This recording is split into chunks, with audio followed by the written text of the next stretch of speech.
Preciso dar um jeito nessa dobradiça. Um pouco de óleo acaba com esse barulho chato. Esse range é por causa do atrito entre as partes da dobradiça. Mas depois que eu der uma boa lubrificada nela, ela não vai soltar nem. Lá em casa, minha mãe acabava com a gemedeira da porta do armário, colocando uma gotinha de óleo de cozinha na dobradiça. E olha que era um santo remédio para acabar com esse barulho. Escuta agora. Foi tiro e queda, hein? Acabou com o barulho mesmo. Acabou com o barulho porque diminuiu o atrito entre as superfícies. O óleo criou uma película fina, evitando a fricção demasiada entre as partes da dobradiça. Nessa teleaula você vai aprender um monte de coisas sobre o atrito. Você vai ver que o atrito é resultado do contato entre duas superfícies em movimento. Vai descobrir que os lubrificantes têm a função de reduzir o atrito e que eles têm essa capacidade por causa das suas qualidades e características. E que além dos lubrificantes existem os fluidos de corte. Está começando mais uma jornada do nosso telecurso. Agora preste atenção, porque depois não adianta coçar a cabeça. O atrito do dedo com o couro cabeludo só vai esquentar a cabeça.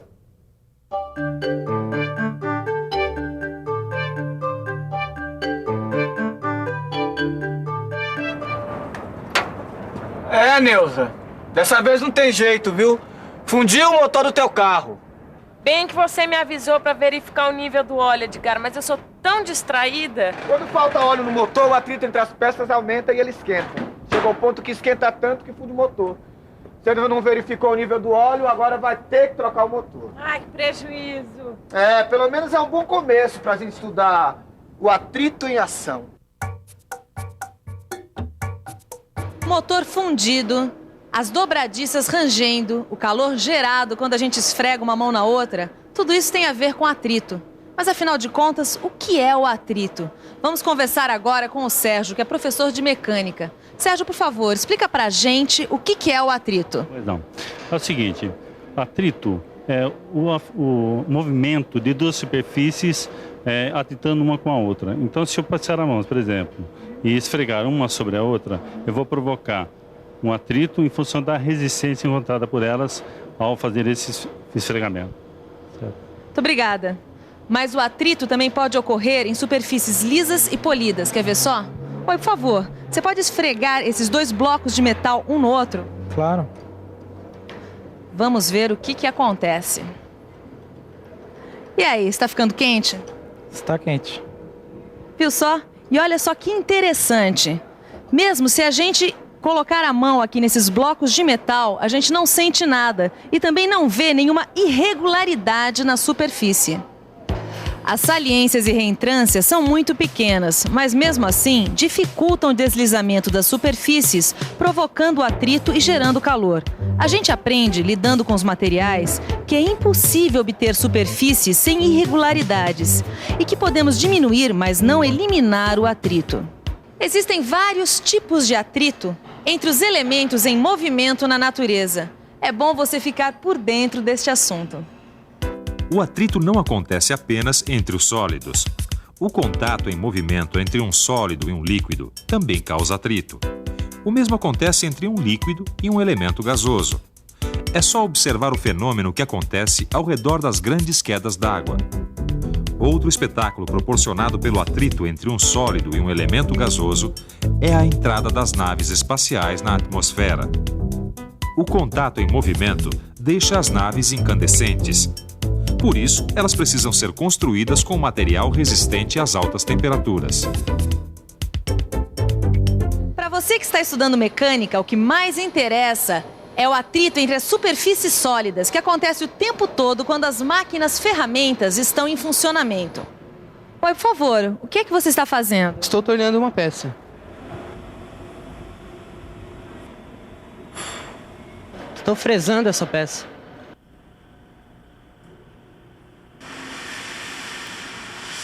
Eu estou furando essa peça.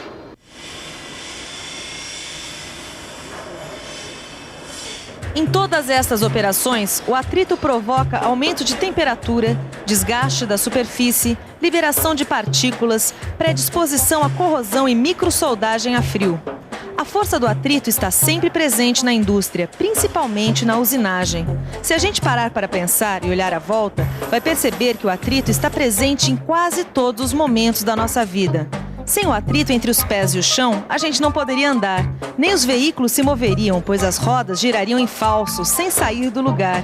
Os freios também não funcionariam. Sem o atrito, nem as tarefas mais simples seriam realizadas. Não daria para comer, nem para escrever. Eu tenho certeza que você já levou um susto com a falta de atrito. Vamos fazer uma pesquisa de opinião. Oi, por favor. Já teve algum problema com a falta de atrito? Não.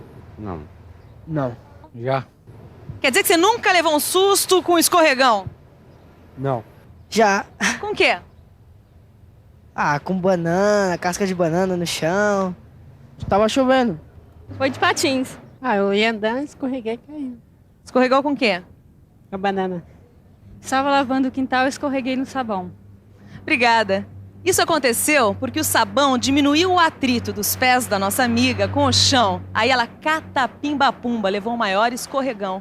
É mais ou menos isso que acontece com os lubrificantes. O óleo e a graxa reduzem o atrito entre as superfícies. Sobrou óleo, catapim-papumba. Faltou óleo, fundiu o motor do carro da Neuzinha. Você entendeu o que aconteceu agora, neguinha? Quer dizer então que por causa da falta de óleo, o atrito gerou calor, os eixos se dilataram e o motor do meu carro fundiu. Essa lição vai custar caro pro meu bolso, viu, Edgar? Tá aí um erro que a gente não pode cometer no nosso kart. Agora que a gente já aprendeu sobre atrito, chegou o momento de falar sobre os lubrificantes e suas características. E a gente já viu que é possível diminuir o atrito com o uso dos lubrificantes, né? Essas substâncias que são colocadas entre duas superfícies para diminuir a resistência entre o movimento. Só que essas substâncias precisam ter algumas qualidades. Eu acho que a gente devia estudar mais sobre essas substâncias e descobrir qual é o melhor lubrificante para a gente usar no nosso kart, viu? Bom, a gente pode pesquisar então. A gente pode começar a nossa pesquisa enumerando as qualidades que um lubrificante tem que ter. O que você acha? Você vai falando e eu vou anotando. Certo, então anota aí. A primeira qualidade é manter as superfícies separadas durante o movimento. A segunda é manter a estabilidade com as mudanças de temperatura. Como a gente viu, o movimento provoca o atrito e o atrito provoca calor. A terceira qualidade é não ser corrosivo, ou seja, ele não pode atacar as superfícies metálicas. E a última qualidade é manter sempre limpas as superfícies lubrificadas. E quais são as substâncias que cumprem essas 4 exigências? Quem é que passa nesse vestibular para lubrificante? Existem 3 tipos de lubrificantes. Os óleos são lubrificantes líquidos, as graxas são lubrificantes pastosos. E tem também os lubrificantes sólidos, como a cera de abelha, a parafina e a grafita. Os lubrificantes têm várias características que você vai descobrir pesquisando. Agora eu vou falar da característica mais importante, que é a viscosidade. E o que é viscosidade? Viscosidade é resistência ao escoamento. A graxa tem viscosidade elevada porque não escorre.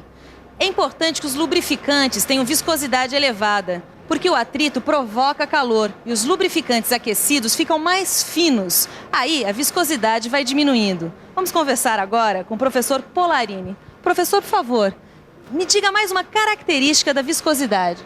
A viscosidade dos óleos lubrificantes variam de acordo com a temperatura. Eles estão divididos em 3 grupos conforme seu índice de viscosidade. Quais são esses grupos? Alto, médio e baixo índice de viscosidade. Muito obrigada. A nossa aula está esquentando. Agora nós já sabemos tudo sobre lubrificantes, suas qualidades e sua principal característica, que é a viscosidade. Só falta agora acertar uma diferença. Óleo e graxa. Qual a diferença? Sabe que é uma boa pergunta, Tito? Como é que a gente vai saber quando é hora de usar graxa e quando deve lubrificar com óleo? Aliás, qual é a diferença que há entre óleo e graxa? Bom, uma diferença que existe entre os dois é que o óleo é um lubrificante líquido. Já a graxa, ela é um lubrificante pastoso. Bom, mas isso tá na cara, né? Quer dizer, tá na mão, né? Já é o começo. A gente já sabe que um é líquido, outro é pastoso, mas há a diferença de composição e aplicação. Como é que é? Eu explico. Os óleos podem ser minerais, ou seja, derivados de petróleo, ou não minerais, que são os óleos graxos, compostos e sintéticos. As graxas são formadas pela mistura de um óleo mineral ou sintético com um espessante. O espessante é um agente engrossador. Sabe tudo esse homem. Não é à toa que é meu mestre. Agora me diga, qual a diferença de aplicação entre o óleo e a graxa? As graxas são usadas em sistemas mecânicos que não permitem uma lubrificação satisfatória por causa dos elementos de vedação. Ou então, quando esse sistema mecânico não trabalha com temperaturas excessivas. Já a lubrificação com óleo é apropriada para sistemas onde a temperatura de trabalho é alta. Se quiser enriquecer ainda mais essas informações, você pode dar uma olhada no seu livro de estudos. Nele você vai saber quais as vantagens desses lubrificantes e ainda vai poder consultar uma tabela de aditivos para graxas e óleos. Vai saber também como cada aditivo pode ajudar o seu lubrificante a realizar a tarefa de diminuir o atrito. Bom, mas isso você vai fazer mais tarde, porque a nossa tarefa agora é saber o que é fluido de corte. A evolução na tecnologia dos materiais fez com que surgissem ferramentas mais duras. E com isso, as velocidades de corte ficaram cada vez maiores. Como nós vimos nesta teleaula, quando a velocidade aumenta, provoca mais atrito entre as superfícies e aumenta também a temperatura. É aí que entra o fluido de corte. O fluido de corte refrigera a ferramenta e o material, diminuindo o atrito e o calor na operação de usinagem. Nossa teleaula está terminando, mas você ainda tem muito o que pesquisar. Dê uma olhada no seu livro de estudos e você vai ver que não existe fluido universal. E verá também, estudando a tabela, que é fácil relacionar o tipo de fluido de corte com o material que será usinado. A teleaula sobre lubrificação termina aqui, mas você ainda vai ouvir falar muito sobre isso no Telecurso 2000 Profissionalizante, quando nós vamos falar sobre manutenção e sobre os processos de fabricação mecânica. Por enquanto, fique com a revisão desta teleaula. E atenção, se liga aí que é hora da revisão. Na teleaula de hoje, você aprendeu que atrito é resultado do contato entre duas superfícies em movimento. E viu também que mesmo em superfícies aparentemente lisas e polidas, existem irregularidades, reentrâncias e saliências que dificultam o contato em movimento, provocando o atrito. Aprendeu a função dos lubrificantes, suas qualidades e sua característica principal, a viscosidade. Ficou sabendo que para conseguir uma lubrificação satisfatória, tem o lubrificante mais adequado para cada situação. Que delícia! Rapaz, a medicina tinha que inventar um lubrificante para a coluna de quem está ficando velho. Um óleo igual aquele que a gente usou lá na dobradiça. Que isso, mestre Silvio. Você tem ainda muita lenha para queimar. Tá convidado para jogar no meu time no campeonato interno da fábrica. Você passa uma pomada nessa perna que com o atrito os músculos vão ficar aquecidos e você vai poder correr feito um menino. Eu vou fazer ginástica. E você também tem os exercícios da teleaula no seu caderno de estudos. Lembre-se, todos temos que praticar. Até. Até.